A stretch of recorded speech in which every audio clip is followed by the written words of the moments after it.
Hello students, welcome to my channel. जैसा कि आपको पता है, हम हिंदी की मल्हार जो है वो पढ़ रही हैं। हिंदी की जो बुक है मल्हार, वो हम पढ़ रही हैं। हमने इसका पाठ नंबर 1 पढ़ लिया था, मातृभूमि। आज जो हम इसका पाठ 2 पढ़ेंगे, पाठ का नाम है गोल। ठीक है, तो सबसे पहले जब भी हम पाठ पढ़ेंगे उससे पहले हम क्या करेंगे, कवि के बारे में पढ़ेंगे कि कवि जो हैं वो कौन हैं। ठीक है, तो चलो सबसे पहले हम पढ़ते हैं कवि का परिचय। इस पाठ को जो है वो लिखने वाले कौन है, लेखक के बारे में जो है वो जानना बहुत ज़रूरी है। ठीक है, देखो इस पाठ को लिखा है मेजर ध्यानचंद। ये जो पाठ है वो किसके बारे में है, वैसे ये पाठ भी जो है इन्हीं के बारे में है, मेजर ध्यानचंद के बारे में।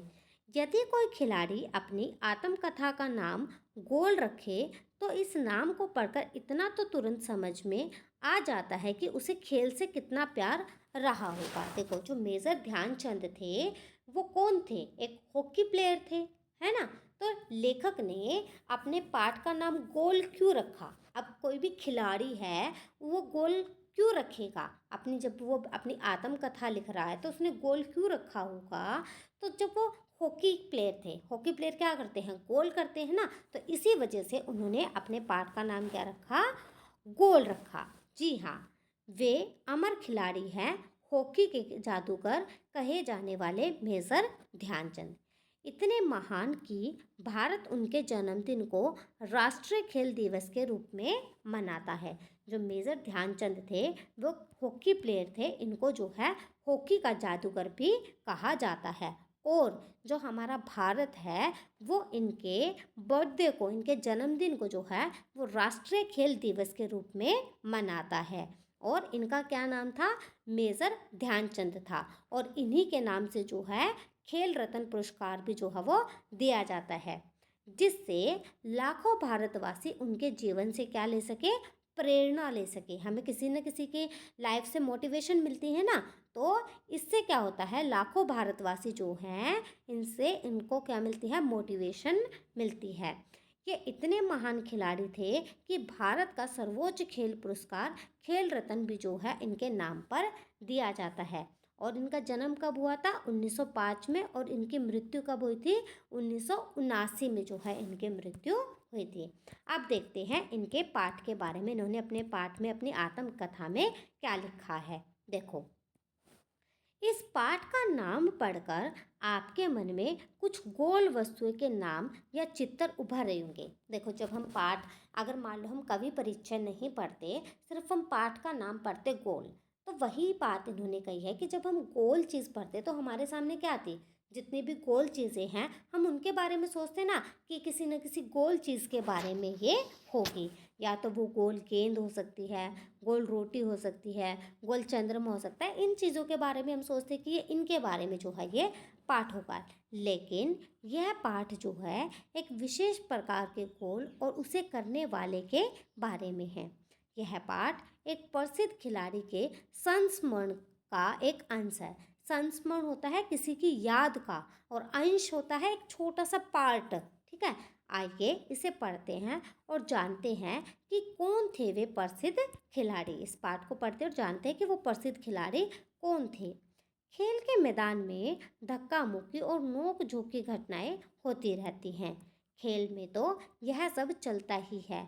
जिन दिनों हम खेला करते थे उन दिनों भी यह सब चलता था। देखो जब भी हम खेल करते हैं, एक दूसरे, हम फ्रेंड्स जब आपस में मिलके खेलते हैं तो क्या होता है, आपस में धक्का मुक्की होती रहती है ना, थोड़ी बहुत लड़ाई झगड़ा भी हो जाता है। तो खेल में जो है ये सब चीज़ें चलती रहती थी। ऐसा कौन कह रहा है, लेखक जो है वो कह रहे हैं। तो लेखक कह रहे हैं कि जब हम उन दिनों में खेला करते थे तो उन दिनों में भी जो है यह सब चलता था। यह बात है सन 1933 की, यह बात है। उन दिनों मैं पंजाब रेजिमेंट की ओर से खेला करता था। वो किसकी तरफ से खेला करते थे, पंजाब रेजिमेंट की तरफ से वो खेला करते थे। एक दिन पंजाब रेजिमेंट और स्पेंसर्स एंड माइनर्स टीम के बीच मुकाबला हो रहा था। माइनर्स टीम के खिलाड़ी मुझसे गेंद छीनने की कोशिश करते, लेकिन उनकी हर कोशिश जो है वो बेकार जाती। देखो जो मेजर ध्यानचंद थे वो किसकी तरफ से खेला करते थे? पंजाब रेजिमेंट की तरफ से खेला करते थे। और एक दिन मैच हो रहा था, जैसे अब आजकल जैसे आईपीएल चल रहे हैं, है ना, जैसे आरसीबी वर्सेस सीएसके, है ना, जीटी वर्सेस आरआर। तो इसी तरीके से Punjab regiment versus Spencers and Miners team के बीच जो है वो मुकाबला हो रहा था। और मेजर ध्यानचंद कह रहे हैं कि जो माइनर्स टीम के जो खिलाड़ी हैं वो उनसे गेंद छीनने की जो है वो कोशिश करते, लेकिन वो उनकी हर कोशिश को जो है बेकार कर देते थे। इतने में एक खिलाड़ी ने गुस्से में आकर हॉकी स्टिक जो है मेरे सिर पर दे मारी। तो क्या हुआ, एक दूसरा प्लेयर आया, उसने क्या किया कि हॉकी स्टिक को जो है मेजर ध्यानचंद के सिर के ऊपर मार दिया और मुझे जो है मैदान से बाहर ले जाया गया। अब मेजर ध्यानचंद को जो है मैदान से बाहर ले गए। अब उनके सिर पे चोट वोट लगी होगी ना, तो थोड़ी देर में पट्टी बांधकर फिर जो है मैं मैदान में आ पहुंचा। अब उनके सिर पर पट्टी बांधी और वो वापस से कहाँ गए? मैदान में आ गए। आते ही मैंने उस खिलाड़ी की पीठ पर हाथ रखकर कहा, तुम चिंता मत करो, इसका बदला मैं ज़रूर लूँगा। अब जिस खिलाड़ी ने उनके सिर पर जो है हॉकी स्टिक मारी थी, वो उनकी पीठ पर हाथ रखकर कहते हैं कि तुम चिंता मत करो, इसका बदला जो है मैं ज़रूर लूँगा।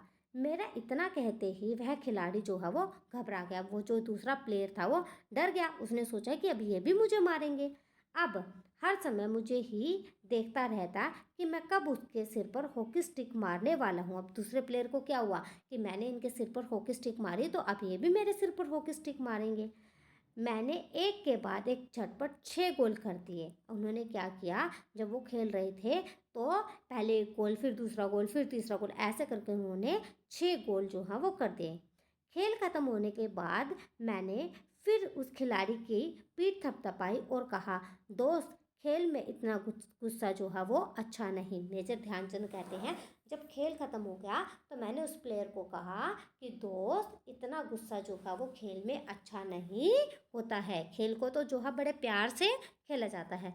मैंने तो अपना बदला ले ही लिया है। वो कहते मैंने अपना बदला ले ही लिया है। अगर तुम मुझे हॉकी नहीं मारते तो शायद मैं तुम्हें 2 ही गोल से हराता। मेजर ध्यानचंद कह रहे हैं कि मैंने तो अपना बदला ले लिया। उन्होंने अपना बदला कैसे लिया कि वो गोल कर करके, जिब मैं मतलब कि अपने मैच को जीत के। ठीक है, वो कह रहे हैं कि अगर मान लो तुम मुझे हॉकी स्टिक से नहीं मारते तो शायद मैं तुम्हें 2 ही गोल से हराता, कि मेरे जो गोल हैं वो तुमसे 2 ही ज़्यादा होते। वह खिलाड़ी जो है सचमुच जो है बहुत शर्मिंदा हुआ। तो देखा आपने मेरा बदला लेने का ढंग। तो मेजर ध्यानचंद कहते हैं कि मेरा बदला लेने का ढंग देखा कि मैंने उसको हॉकी स्टिक से नहीं मारा, बल्कि मैंने मैच को जीत के जो है उसको क्या किया, अपना बदला लिया। सच मानो, बुरा काम करने वाला आदमी हर समय इस बात से डरता रहता है कि उसके साथ भी बुराई की जाएगी। तो उस दूसरे प्लेयर ने क्या सोचा कि मैंने स्टिक मार तो ये भी क्या करेगा, मुझे स्टिक मारेगा। अब उसका ध्यान तो भटक गया ना। अब उन्होंने जाके बोला कि मैं इसका बदला, मेजर ध्यानचंद ने दूसरे प्लेयर को जाके बोला कि मैं बदला लूँगा। अब वो पूरे टाइम क्या सोचता रहा कि ये मुझे मारेगा, ये मुझे मारेगा, मुझे मारेगा। अब उसका ध्यान तो किस में रहा कि मारने में। उसका जो ध्यान है वो खेल से तो भटक गया। लेकिन इतने में ध्यानचंद जी ने क्या किया, आपने गोल किया और मैच को जीत गए। आज मैं जहाँ भी जाता हूँ बच्चे व बूढ़े जो हैं मुझे घेर लेते हैं और मुझसे मेरी सफलता का राज जानना चाहते हैं। मेरे पास सफलता का कोई गुरु मंत्र तो नहीं है। आप देखो, वो जहाँ भी जाते बच्चे या बूढ़े सारे क्या करते, उनसे पूछते कि तुम इतने सक्सेस कैसे हो जाते हो। तो वो कहते हैं कि मेरे पास इस सक्सेस का, इस सफलता का जो है कोई गुरु मंत्र तो नहीं है। हर किसी से यही कहता कि लगन, साधना और खेल भावना ही सफलता के सबसे बड़े मंत्र है। वो कहते हैं कि लगन मतलब मेहनत से, साधना से जो है, और खेल की भावना से जो है आप सक्सेस हो सकते हैं। मेरा जन्म, मेजर ध्यानचंद बोल रहे हैं कि मेरा जन्म सन 1904 में प्रयाग में एक साधारण परिवार में हुआ। बाद में हम झांसी आकर बस गए। उनका जन्म कहाँ हुआ था? 1904 में प्रयागराज में हुआ था और बाद में वो झांसी आकर रहने लग गए थे। 16 साल की उम्र में मैं फर्स्ट ब्राह्मण रेजिमेंट में एक साधारण सिपाही के रूप में भर्ती हो गया। मेरी रेजिमेंट का हॉकी खेल में काफ़ी नाम था। जहाँ पर जो ये सिपाही लगे थे उस रेजिमेंट का जो है हॉकी खेल में काफ़ी नाम था, पर खेल में मेरी कोई दिलचस्पी नहीं थी। लेकिन ये कह रहे हैं कि इनको खेल खेलना मीन्स कि इनको खेलने में कोई भी इंटरेस्ट नहीं था। उस समय हमारी रेजिमेंट के सूबेदार मेजर तिवारी थे। जो इनकी रेजिमेंट के जो सूबेदार थे वो कौन थे? मेजर तिवारी थे। वे बार बार मुझे हॉकी खेलने के लिए कहते थे। वो बार बार इनको क्या कहते हैं कि आप हॉकी खेल लो, हॉकी खेल लो। हमारी छावनी में हॉकी खेलने का कोई निश्चित समय नहीं था, मतलब कि कोई पर्टिकुलर टाइम नहीं था कि किस टाइम हॉकी खेलनी है। सैनिक जब चाहे मैदान में पहुंच जाते और अभ्यास शुरू कर देते। मीन्स कि वो किसी भी टाइम जो है ग्राउंड में जाते और प्रैक्टिस करनी शुरू कर देते थे। उस समय तक मैं एक नौसिखिया खिलाड़ी था। मीन्स कि इन्होंने हॉकी खेलना कभी भी सीखा नहीं था, इनको हॉकी खेलना नहीं आता था। जैसे जैसे मेरे खेल में निखार आता गया वैसे वैसे मुझे तरक्की भी मिलती गई। जैसे जैसे इन्होंने खेलना शुरू किया और इनको खेल आता गया तो इनको वैसे वैसे तरक्की भी, सक्सेस भी मिलती रही। तरक्की मीन्स सक्सेस भी इनको मिलती रही। सन 1936 में बर्लिन ओलंपिक में मुझे कप्तान बनाया गया। ठीक है, 1936 में जो हुआ ओलंपिक्स के खेल हुए, कहाँ हुए? बर्लिन में। और उसमें जो है इनको कैप्टन बनाया गया। उस समय मैं सेना में लोन्स नायक था। मतलब कि ये क्या कह रहे हैं कि उस समय ये क्या थे? सेना में लोन्स नायक थे। बर्लिन ओलंपिक में लोग मेरे हॉकी खेलने के ढंग से इतने प्रभावित हुए कि उन्होंने मुझे हॉकी का जादूगर कहना शुरू कर दिया। कि बर्लिन में जब जब ओलंपिक इन्होंने खेला तो जिस तरीके से इन्होंने हॉकी खेला उसको देखकर जो है लोग जो है बहुत इनसे प्रभावित हो गए। ठीक है, बहुत इनके तरफ अट्रैक्ट हो गए, इफेक्ट हो गए, उनके उनके ऊपर इनके खेल का बहुत इम्पैक्ट पड़ा और उन्होंने इनको नाम दिया हॉकी का जादूगर। इसका यह मतलब नहीं कि सारे गोल मैं ही करता था। मेरी तो हमेशा यह कोशिश रहती कि मैं गेंद को गोल के पास ले जाकर अपने किसी साथी खिलाड़ी को दे दूं। ये कह रहे हैं कि मैं, ये नहीं था कि सारे गोल मैं ही करता था। मेरी तो कोशिश ये रहती थी कि मैं अपने गोल को जो है ले जाकर अपने किसी साथी खिलाड़ी को दे दूं ताकि उसे भी जो है गोल करने का श्रेय मिल जाए। अपनी इसी खेल भावना के कारण मैंने दुनिया के खेल प्रेमियों का दिल जीत लिया और इसी वजह से क्या हुआ, लोगों ने इनको और ज़्यादा पसंद करना शुरू कर दिया। बर्लिन ओलंपिक में हमें स्वर्ण पदक मिला। मतलब कि जब बर्लिन ओलंपिक हुए थे उसमें इन्होंने गोल्ड मेडल जो है वो जीता था। खेलते समय मैं हमेशा इस बात का ध्यान रखता था कि हार या जीत मेरी नहीं बल्कि पूरे देश की है। मीन्स ये कह रहे हैं कि जब भी मैं खेल खेलता था मैं ये सोचता था कि जब भी हम खेल खेलते हैं कि अगर ये हार हुई तो ये सिर्फ मेरी हार या मेरी जीत नहीं होगी, ये क्या है? पूरे देश की जो है हार या जीत जो है वो होगी। ठीक है, तो देखो ये है उस टाइम की फ़ोटो है, ये जब ये ओलंपिक खेल रहे थे। ये है हॉकी का ग्राउंड जब ये हॉकी खेल रहे थे। ठीक है, आई होप आपको ये पार्ट अच्छा लगा होगा, आपको समझ आया होगा। तो इसके जो ये क्वेश्चन आंसर हैं ये हम नेक्स्ट वीडियो में करेंगे। ओके, तब तक के लिए बाय। मिलते हैं नेक्स्ट वीडियो में क्वेश्चन आंसर्स के साथ। Thank you so much.